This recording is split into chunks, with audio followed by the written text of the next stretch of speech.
Hello everybody, आप सभी का मेरे चैनल फिजिक्स की क्लास में स्वागत है।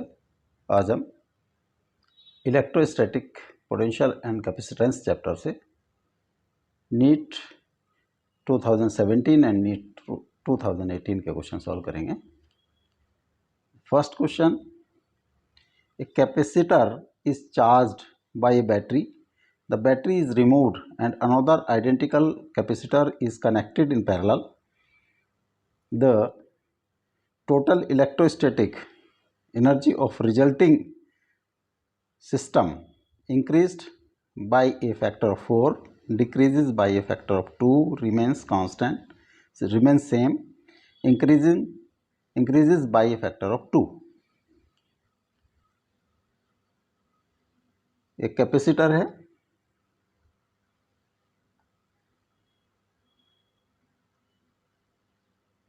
इसको एक बैटरी से जोड़ दिया गया है।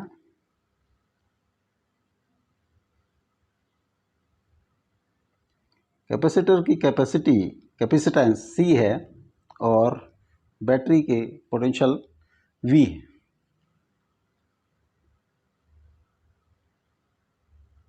जो बैटरी इसको चार्ज करेगी तो इस पर potential plus Q and minus Q plates पे होगा। तो Q होगा, Q की वैल्यू होगी C into V is equal to CV, और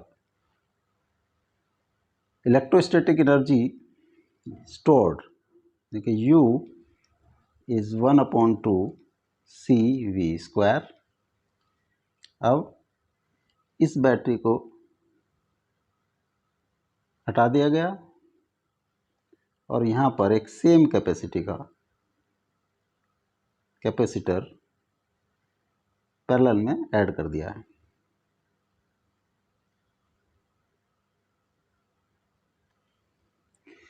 जब C कैपेसिटी का कैपेसिटर ऐड करेंगे तो इसका चार्ज का रीडिस्ट्रीब्यूशन होगा, और रीडिस्ट्रीब्यूशन इस तरह से होगा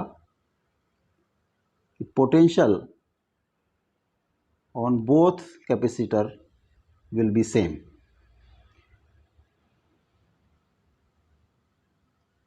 डिस्ट्रीब्यूशन के बाद suppose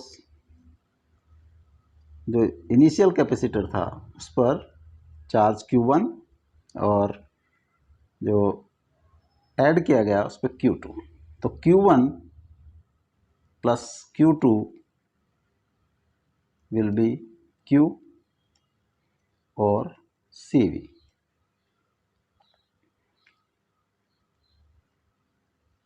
Potential on both capacitor is same, hence Q1 by C is equal to Q2 by C। C से C क्रॉस हो जाएगा तो Q1 is equal to Q2। It means Q1 is equal to half CV is equal to Q2। अब potential energy stored in both capacitor U final होगा half Q1 square by C plus half Q2 square by C, half Q1 is CV by 2 square by C plus half CV by 2 का square by C। ये आ जाता है 1/8 CV square plus 1/8 CV square. This is 1/4 CV square.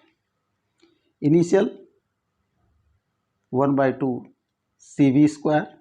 तो initial अगर हम U final upon U calculate करें तो 1/4 CV square और 1/2 CV स्क्वायर, ये आ जाता है 1/2, हाफ हो जाता है। It means decreases by A factor of 2। Hence this B is correct option। Next question. The diagram below shows regions of equipotentials.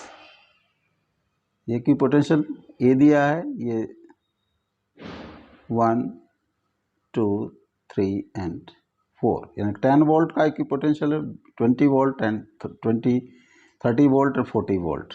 Similarly यहाँ पर भी 10, 20 और 30 एंड 40 के इक्विपोटेंशियल दिए हैं. सेम सब में ही, चारों ऑप्शन में सेम इक्विपोटेंशियल, सेम वोल्टेज के इक्विपोटेंशियल दिए हैं.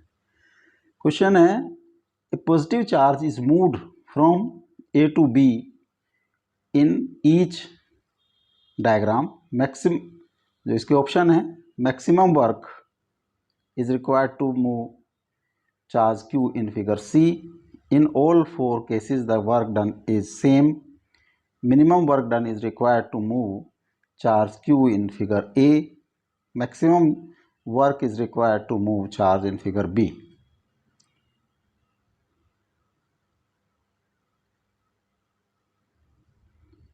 A and B, जो वर्क डन होता है W is equal to Q into delta V. यहाँ पर जो A टू B, यानी कि अगर हम WAB करें तो Q into 40 minus 10 is equal to 30Q.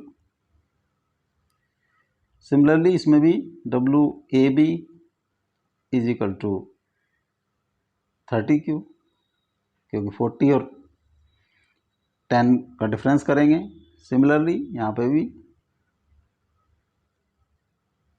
WAB is equal to 30Q and यहाँ पर भी सिमिलर है कि इक्विपोटेंशियल 10 वोल्ट से 40 वोल्ट पर ले जाना है, तो WAB is equal to 30Q.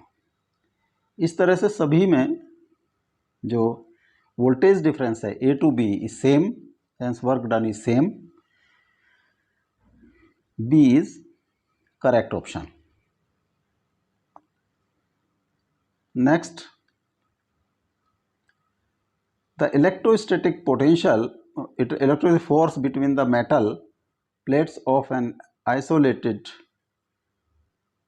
parallel plate capacitor C having a charge Q and area A is independent of the distance between the plates, linearly proportional to the distance between the plates, inversely proportional to the distance between the plates, proportional to the square root of distance between the plates. एक parallel plate capacitor है, इस plate पर plus Q charge है, इस पर plus minus Q charge. इसका area A, इसका भी एरिया A. मान लो this distance is D.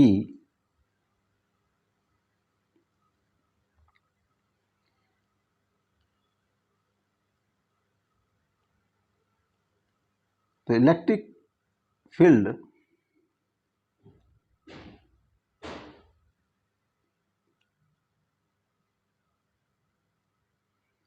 Due to at negative plate, negative charge plate,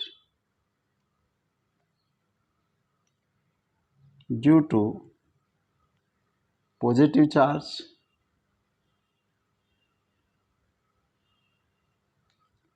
E is equal to lambda upon, या सिग्मा लिखें इसको,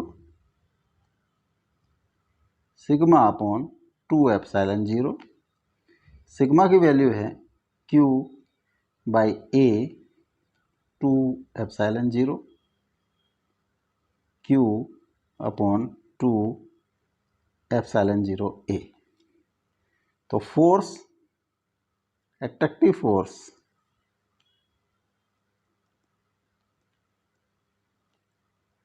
on negative charge plate, F is equal to E into Q by 2 epsilon 0 A into Q square upon 2 epsilon 0 A। अब अगर force को हम देखें तो it depends on Q, charge, plate area A and permittivity. It does not depend on distance between the plates. So independent of distance between the plate, this is correct option.